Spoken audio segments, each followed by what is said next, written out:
अगर आपको केक बनाने में दिक्कत आती है लेकिन आपको कभी कभी मन होता है यार नहीं मुझे भी घर पर थोड़ी सी बेकिंग करनी है, तो आपको टेंशन लेने की ज़रूरत नहीं है। ये वीडियो आपके लिए है क्योंकि मैं भी वैसा ही हूँ। मुझे बेकिंग करने में बहुत आलस आता है, लेकिन जब भी बेक करता हूँ तरीके ढूंढ लेता हूँ कैसे घर पर आसान कैसे बना पाऊँ। तो ऐसी एक केक बना रहा हूँ आज जो मैंने एकदम आसान कर दिया, जिसके लिए आपको अवन, माइक्रोवेव अवन, मोल्ड, ये सब चीज़ों की कोई ज़रूरत नहीं है। बिना ये सारी चीज़ों के आप केक बना सकते हो एक फ्राई पैन के अंदर। बस आपको एक फ्राई पैन चाहिए जिसमें केक बन जाएगा 15-20 मिनट में गैस के ऊपर। एकदम सॉफ्ट स्पॉन्ज बनता है। और फिर उससे मैं बनाने वाला हूँ फ्रेश मैंगो मिल्क केक। इस स्पॉन्ज को मैंगो फ्लेवर्ड मिल्क में सोक करेंगे, ऊपर से डालेंगे थोड़ी सी व्हिप क्रीम और फ्रेशली कट मैंगोज, और जब आप इसे खाओगे ना वो केक सोक हो जाएगा वो मैंगो फ्लेवर्ड मिल्क में। इतना मॉइस्ट लगेगा, डिलिशियस लगेगा, मज़े आ जाएंगे। मेहनत बिल्कुल लगेगी नहीं और एकदम आसान है इसको बनाना। ये आसान वाला फ्रेश मैंगो मिल्क केक बनाते कैसे वो देख लेते हैं। यहाँ पर मैंने 1 कप दूध ले लिया है, इसे हल्का सा गर्म कर लिया है ताकि आप इसमें से उंगली पकड़ पाओ। लूक वार्म आपका दूध होना चाहिए। इसके अंदर 2 टीस्पून आपने विनेगर ऐड करना है, सिरका ऐड कर दीजिए और इसको बस लाइटली मिक्स करो और थोड़ी देर के लिए, कुछ सेकंड्स के लिए इसे रहने दीजिए। बेसिकली एक बटर मिल्क का रिप्लेसमेंट यहाँ पर मैं बना रहा हूँ। विनेगर ऐड करने से दूध हल्का सा कर्डल होगा, लेकिन इसकी वजह से काफ़ी सॉफ्ट बनता है केक। और विनेगर की वजह से ना जब बेकिंग सोडा के साथ इसकी रिएक्शन होएगी तो एक अच्छा राइस भी मिलेगा हमारे केक को। एक बार इसे आपने रेस्ट किया, आप देख सकते हो हल्का हल्का सा कर्डल हो गया है। इसे एक बड़े से बोल में भी आपको ट्रांसफ़र कर देना है। साथ ही में इसमें 1/3 कप पिघला हुआ मक्खन, ठंडा बटर मत ऐड करना, मेल्ट करके ही ऐड करना, ये बहुत ज़रूरी है। साथ ही में 1 टीस्पून वनीला सिरप या एसेंस ऐड कर दीजिए और ये वेट इंग्रेडिएंट्स को साथ में मिक्स कर लीजिए। एक बार इन्हें आपने मिक्स कर लिया है, ड्राई इंग्रेडिएंट्स को आपको छान कर ऐड करना है। तो 1 कप मैदा, आधा कप पिसी हुई शक्कर, 1 टीस्पून बेकिंग पाउडर और आधा टीस्पून बेकिंग सोडा, ये सारी चीज़ों को आपको छान कर इस बड़े से बोल में ऐड कर देना है। ऐड करने के बाद इस सारी चीज़ों को आपको अच्छे से मिक्स कर लेना है। अगर थोड़ी सी दिक्कत आ रही है तो एक विस्क का भी इस्तेमाल कर सकते हैं, लेकिन ध्यान देना है ओवर मिक्स नहीं करना है, बस सारी चीज़ें एक साथ मिल जाएं उतना ही मिक्स करना है। ये आप देख सकते हो हमारा बैटर अच्छे से मिक्स हो चुका है और ये अभी रेडी है बेक करने के लिए। बेक करने के लिए मैं यहाँ पर एक फ्राई पैन ले रहा हूँ, preferably non stick fry pan ले लो, केक को डीमोल्ड करने में आसानी हो जाएगी। ये बैटर को इस फ्राई पैन में आपने ऐड करना है, कोई तेल घी कुछ नहीं लगाना है, सीधा ऐड कर दीजिए। ऐड करने के बाद हल्का सा इसको टैप कर लीजिए कि बबल्स इसमें से निकल जाए। अब इस पैन को एक छोटी फ्लेम, जो आपके गैस स्टोव में छोटी फ्लेम होगी ना, उसके ऊपर रख दीजिए, ढक दीजिए, गैस शुरू कर दीजिए और एकदम लो फ्लेम पर आपको इस केक को पकाना है लगभग 15 मिनट के लिए। सिंपल है कि नहीं ये प्रोसेस? बस घर वाली चीज़ें सारी मिक्स की, फ्राई पैन में डाला और पकाने रख दी। इतना सिंपल है ये केक बनाना, तो इट्स सुपर सिंपल। तो ये तो आपको बनाना तो पड़ेगा ही। अब 15 मिनट में हमारा केक ना एकदम पक जाएगा प्रॉपरली। ध्यान ये देना है कि एकदम छोटी फ्लेम और एकदम लो फ्लेम पर पकाइए कि केक नीचे से पकड़े नहीं, जले नहीं। ये बहुत इंपॉर्टेंट है, नहीं तो आप रख दोगे इसको फ्लेम पर और फिर कमेंट्स में आप मुझे बोलोगे कि हमारा केक जल गया है, तो वो जले नहीं। इसके लिए मैं फिर से बता रहा हूँ, छोटी सी फ्लेम और एकदम लो फ्लेम पर इसको रखना है आपने कि आपका केक जले नहीं, एकदम परफेक्टली पकेगा। जब इसको डीमोल्ड करेंगे तब मैं बताऊंगा। कुछ और टिप्स हैं कि जलाना नहीं है केक को कैसे, वो मैं आपको थोड़ी देर में बताऊंगा। तो केक बनाना तो आसान है। अब अगर आपका जो लिड है ना, लिड के ऊपर कभी कभी एक स्टीम का वेंट होता है, एक होल होता है, अगर वो है कुछ इस तरीके से आपको दिखा देता हूँ, तो इससे आपको ढक देना, ये इंपॉर्टेंट है। तो एक फॉइल लो, ऐसे फॉइल को इस तरीके से इसमें डाल दो, इसको ढक दो ताकि जो स्टीम क्रिएट होगी ना केक को पकाने के लिए वो अंदर ही रहे, वो बाहर निकले नहीं, लीक नहीं हो। तो इसको ढक देना है आपने इस तरीके से। तो जब तक केक हमारा यहाँ पर पक रहा है तब तक इसको सोक करने के लिए जो हमको मिल्क बनाना है, बहुत आसान है, वो बना लेते हैं। तो यहाँ पर मैंने 2 कप दूध ले लिया है, आधा कप कंडेंस्ड मिल्क लिया है और आधी कप क्रीम लिया है।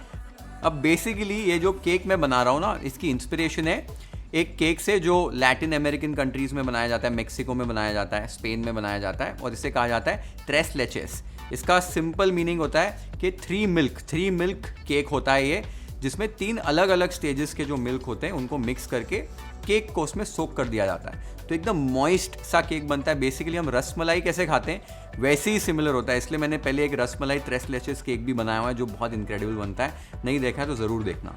अब हमने दूध ले लिया, कंडेंस्ड मिल्क ले लिया और क्रीम ले ली। ये तीनों चीज़ों को हम मिक्स करेंगे और इन्हें हम मैंगो से फ्लेवर करेंगे। तो आगे इसको खाली मिक्स कैसे करना है, मैंगो का फ्लेवर कैसे देना है, वो देख लेते हैं। तो यहाँ पर मैंने एक पका हुआ आम ले लिया है। आम में से फ्लैश कैसे निकालना है देख लेते हैं। बस आम को इस तरीके से काटिए, एक चम्मच ले लीजिए और चम्मच की मदद से ऐसे स्किन की तरफ से आपको बस सारा जो पल्प है वो निकाल लेना है। आप देखोगे हाथ भी नहीं गंदे होंगे, स्किन में कुछ बिल्कुल भी नहीं बचेगा और आपको पूरा ऐसे मैंगो मिल जाएगा। तो जब भी आपको मैंगो को चॉप भी करना होता है ना, ऐसे ही कीजिए, चॉप करने में भी आसानी हो जाती है। तो इसी तरीके से मैंगो का फ्लैश निकाल लिया, जो बीच का सीड है, जो गुठली है, उस पे से भी छिलका निकाल कर ऐसे नाइफ की मदद से जितना आप पल्प निकाल सकते हैं निकाल लीजिए। तो सारे मैंगो के पल्प को मिक्सर ग्राइंडर जार में ऐड कर देना है और यहाँ से जो दूध है ना, उसमें से 3-4 करछियाँ 5 करछियाँ दूध ले लीजिए, इसमें ऐड कर दीजिए और साथ में सारी चीज़ों को अच्छे से ब्लेंड कर लीजिए।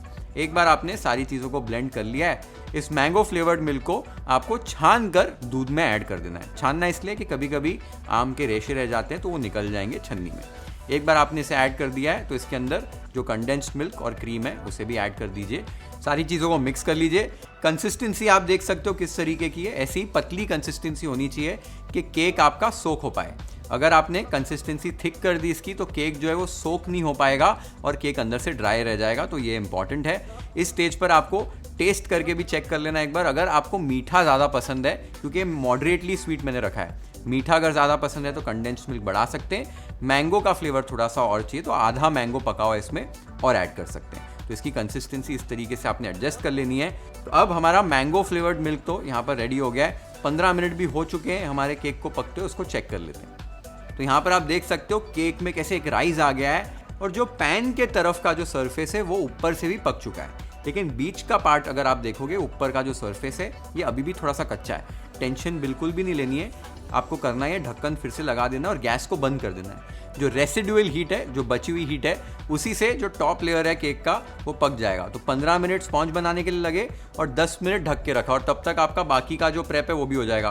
तो 25 से 30 मिनट में केक बनकर रेडी हो जाता है। ये इतना सिंपल है। और एक आपको टिप दे रहा हूँ कि अगर आपका पैन बहुत पतला है, मोटा नहीं है, तो जैसे बिरयानी को दम देते हैं ना नीचे तवा रख के, वैसे तवा रख दीजिए एक नीचे और पैन उसके ऊपर रख दीजिए, तो भी जो है नीचे से केक आपका जलेगा नहीं। तो ये टिप को आप नोट कर लीजिए। एक बार इसको आपने रेस्ट दे दिया, रेस्ट करने के बाद आपको दिखा देता हूँ। ये आप देख सकते हो 10 मिनट के बाद कैसे ऊपर की लेयर हमारी एकदम अच्छे से पक गई है। टूथपिक से इसको चेक भी कर लेते हैं।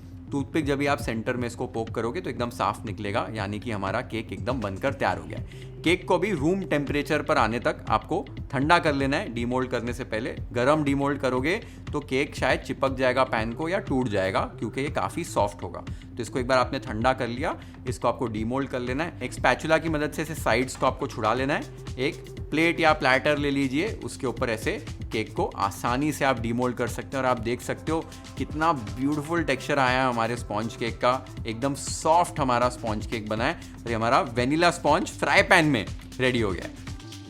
तो जब भी ये फ्राई पैन केक में डीमोल्ड करता हूँ ना, मेरे को लगता है मैजिक हो गया है कि इतना सिंपल है। यूजुअली हम सोचते हैं कि बेकिंग कितनी मुश्किल है, अवन की ज़रूरत है, मोल्ड्स की ज़रूरत है, ये वो करना पड़ेगा, फिर हमें वो टर्नर चाहिए, फ्लैट स्पैचुलास चाहिए आइसिंग करने के लिए। सब ये रेसिपी में वो सारी चीज़ें कुछ भी नहीं है, सब डिलीट कर दिया है। एकदम सिंपल तरीका है। केक भी आपने देखा कितना बढ़िया है। आज तो हम मिल्क केक बना रहे हैं, लेकिन वनीला स्पॉन्ज कोई भी रेसिपी में आपको चाहिए तो आप इस तरीके से फ्राई पैन में वनीला स्पॉन्ज आसानी से बना सकते हैं। ब्यूटीफुल स्पॉन्ज बनता है ये, और इसको कोई भी रेसिपी में आप यूज़ कर सकते हो।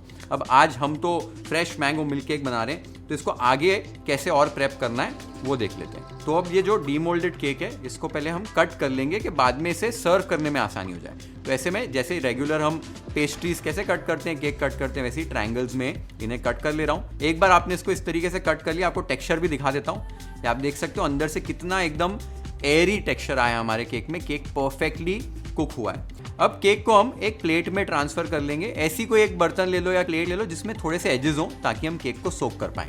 एक बार आपने इसे ट्रांसफर कर लिया, हमको केक को डॉक करना है, यानी कि इसमें होल बनाने हैं ताकि केक जो है दूध को अच्छे से पी पाए, अच्छे से सोक हो जाए। तो अच्छे से होल्स बना दीजिए, बिल्कुल भी होल्ड बैक मत करो। जितने होल बना सकते हो उतने बना दो इसके ऊपर, कि दूध आसानी से इसमें घुस जाए।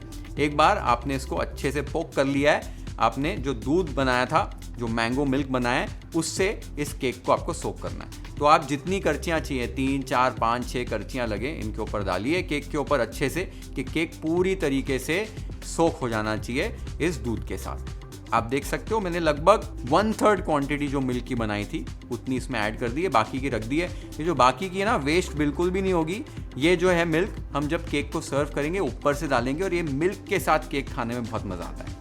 एक बार आपने ये केक को इस तरीके से सोक कर लिया है, आपको एक ढक्कन ले लेना। या मेरे जो इडली स्टीमर होता है ना, वो परफेक्ट हो जाता है इसको ढकने के लिए। इससे आपको ढक के रखना है फ्रिज के अंदर, और आधे से 1 घंटे के लिए कम से कम फ्रिज के अंदर चिल्ड करना है। तब तक दूध भी और अच्छे से सोक हो जाएगा, फिर ही सर्व करना है। तो मैंने इसे अभी रख दिया था अच्छे से, इसको मैंने चिल्ड कर लिया, सोक हो चुका हमारा केक। इसको भी प्लेट कर लेते हैं वाइफल स्टाइल।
माइंड ब्लोइंग ये केक बनता है और इतना डिलिशियस है। और बेस्ट बात ये है कि it's one of the simplest cakes you can make at your home.